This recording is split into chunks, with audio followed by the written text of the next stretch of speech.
First of all, are their activities illegal and dangerous?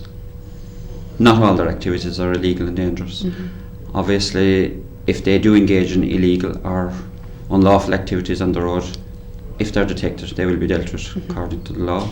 It depends on the guard, really. I was stopped one night and your one told me the sticker on my back window was illegal because she couldn't find anything else wrong with the car.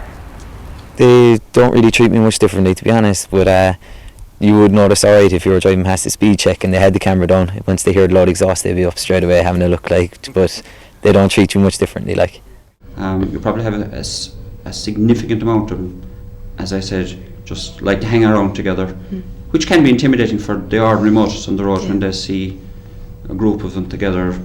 They have loud exhaust pipes, there's loud noise coming from the car, even though the car might be doing more than 40 or 50 miles an hour. It sounds, you get the impression that they are breaking the law, that they're speeding. Well, I've been okay in this car anyway, you know. I don't know, I've never had any troubles after police or stuff like that. But my brother had an Impreza and I know he got stopped by the guards a couple of times, you know, for nothing. One guard, local guard, stopped me and was chatting to me for half an hour one day. He was just talking to me about the car, he wasn't interrogating me or anything.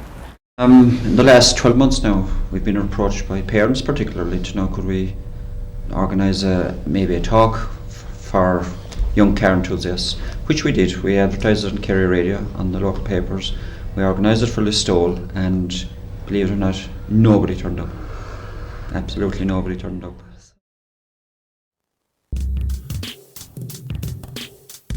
Even if you got a rally there, let's say me and all my friends, we go out for a night, but let's say there's always a designated car park or some place out of bypass that they all go out and they'll be doing donuts and racing and things. We've never gone out to it now, but it's there, well, it's, you know, mates of mine, they'd have cars like this as well, so... So what, you'd have no races with your mates? Yeah.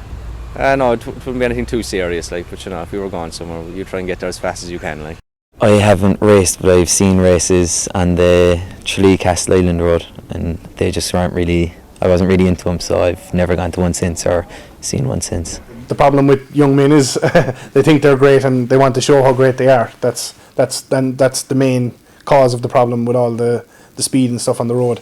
If a guy comes in and he's willing to learn and listen and be taught, then that's what makes a good driver. If someone is trying to race you, they'll either be behind you and they'll flash the lights at you and pass you out, and then they'll try on the hazards, and it's up to you then whether you want to go after them or not. Boy racer culture tends to be lads in cars that, say like we said before, Corsas and Puntos, they're racing these cars, but these cars, they're not able for what they're doing them. They're not built for racing, but yet they're being treated as racing cars. So I mean, it's not really a good thing. On a straight road, pass them out, leave them there.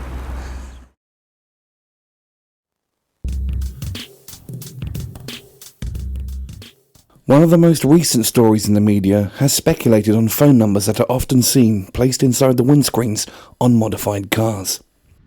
We asked people if they had heard of any specific reason why these numbers are put there. Well, usually when you see the phone number on the window, there's a for sale sign with it, so you'd have to assume that the car was for sale. Perhaps when you make the phone call, you'll find out differently. I wouldn't know. Oh, just to that it'd only be to sell the car, they'd have them up there. I'd hear a good few of them, alright. That's usually just by racers who can't afford the car after they get their loan, so they have to sell it on again. If you're driving up the road and you see a car that looks modified or adjusted in any way, shape or form, and there's a for sale sign on it, but the number happens to be too small to read as you drive past, it's quite an agreed system of exchanging phone numbers for racing.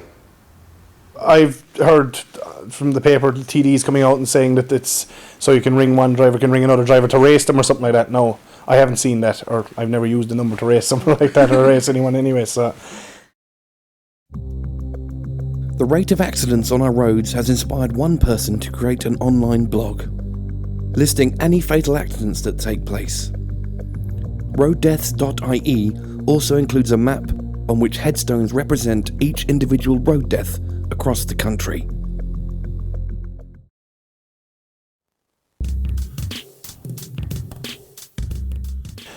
more areas for gathering, holding cruises, things like that. more organised crews, and especially more tracks or arenas or something to where people can just carry their car and let go. Well, they've just backtracked on one of the best things they could have done, which is get the unaccompanied learners off the roads. That was crying out to be done for years and years and years. It's a ridiculous no-brain law. I mean, I don't understand it for 1 minute. And now they've done a U-turn, so.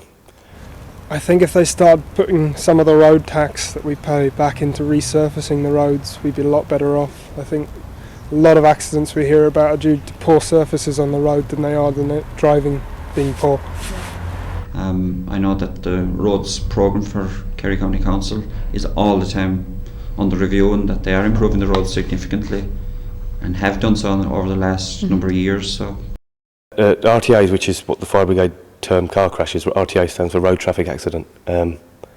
We're always short guards. I mean, just this year a firefighter was killed at an RTA.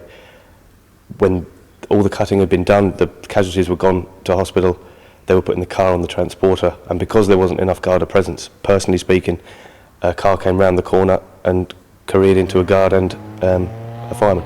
They were killed. I joined the Traffic Guard in 1999, and I'm just take my own situation. There was one sergeant, myself, and 7 guards. So there was one sergeant, 7 guards covering the whole county. Now I have 3 sergeants, and there are 26 guards covering the whole county, which is a significant increase.